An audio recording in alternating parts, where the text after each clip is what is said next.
Hey guys, and welcome to Petrol and welcome to this week's Midweek 180. Now I'm at home this week delivering online training, so no filming for Petrol and I'm super busy, but I couldn't not bring you my Midweek 180. If you've not seen one of these before, this is my midweek update where I bring you my news, views and information about upcoming reviews, all filmed in one take.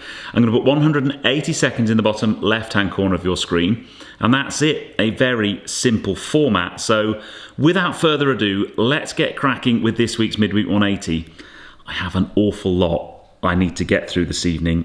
Whether or not I do that in 3 minutes, we shall see. Let's start the timer. Okay, leader of the pack last week was Francois G. Congratulations, sir. Joined in the magnificent 7 by Ben Higginson, Arthur Pullin, Michael Kember, Mad Pabby and Tango S, Colin Billingham and Stan Elder. So whoever puts the first comment this week, you'll be my leader of the pack next week. And the first 7 comments, you'll be in my magnificent 7. Where are you and what you're doing? Well, that was regular peddler Lawrence Gatt, who was in Straya. So yeah, all the way from Australia, but wherever you are right now, and whatever you're doing, put it in the comments below and I'll give you a shout out next week. Last week's question was about any cars that had surprised you. There were some brilliant ones, from four-wheel drifting in a Caterham 7, an Austin Allegro that actually started in the cold, and a Hummer, which was surprisingly good to drive. Now then, this week's question, I want to know what the best driving road is in your country. Now, clearly, I've got a lot of UK-based peddlers, but where's the best driving road? I want to try and compile a list of driving roads that I need to go and visit at some stage, because next week I'm going to be driving something epic. But more on that next week.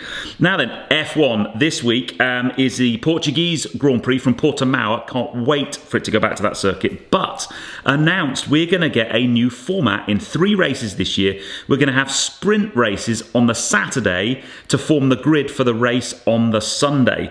That's going to be at the British Grand Prix, the Italian Grand Prix, and if COVID allows, the Brazilian Grand Prix a bit later on in the year. Basically, sprint race, you're going to get 3 points for first, 2 points for second, and 1 point for third. But the qualifying for the sprint race is going to be done on the Friday, like a moving qualifying. It needs to be ratified by the FIA, but it's looking highly likely.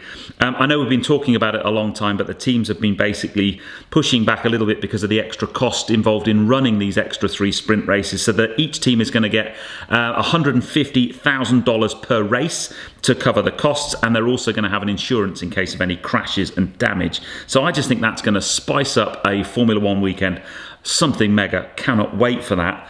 And I also, this week, the car I want to talk about is this. So Mini are going to have a new Pacecar for Formula E. Now, yesterday was 20 years since the first modern Mini rolled off the production line.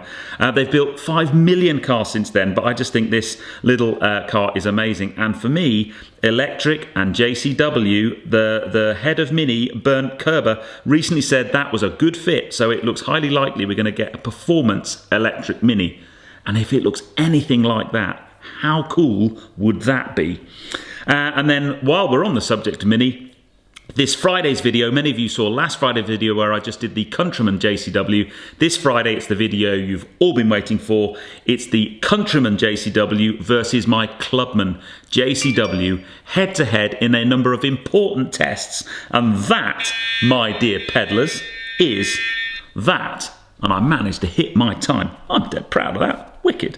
I just think the Friday video, I filmed it last week, and I kind of just discuss, if you're thinking about buying a larger Mini than a normal Mini hatch, your 2 options are the Clubman and the Countryman. I'm just going to compare and contrast the 2 cars. I've done it in an interesting format. It was a real challenge to film. I haven't edited it yet, but hopefully you're going to enjoy that one. And then it's also worth noting, because this is before I'll be doing this before the next Midweek 180. On Monday of next week, I have a very, very big announcement coming to the channel.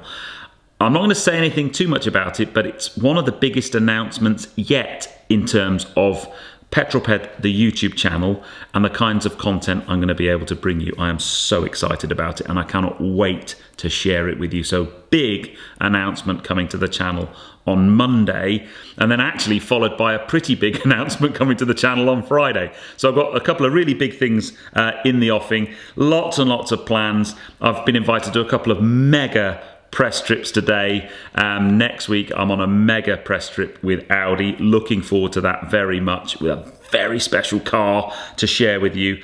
But yeah, you'll need to keep staying tuned to the channel for all of those things. But I hope you enjoyed that. If you have done so, please give me a thumbs up. Comments below are always welcome, and if you haven't done so already, please subscribe to Petrolped for plenty more content to come. I am chuffed, by the way, that many of you gave me good feedback on my new camera and my new mic that I'm using in car. Seems to have gone down very well. Money well spent, because it wasn't cheap, but it seems to have done the trick. I will forever continue to try and improve the quality of my content. But I am waffling now. I'm going to leave you to it, and I'll see you on the next video, which is this Friday at 6 o'clock, which is the Countryman versus Clubman JCW. Don't want to miss that one. Anyway, I'll see you on that film, guys. You take care. Drive safe.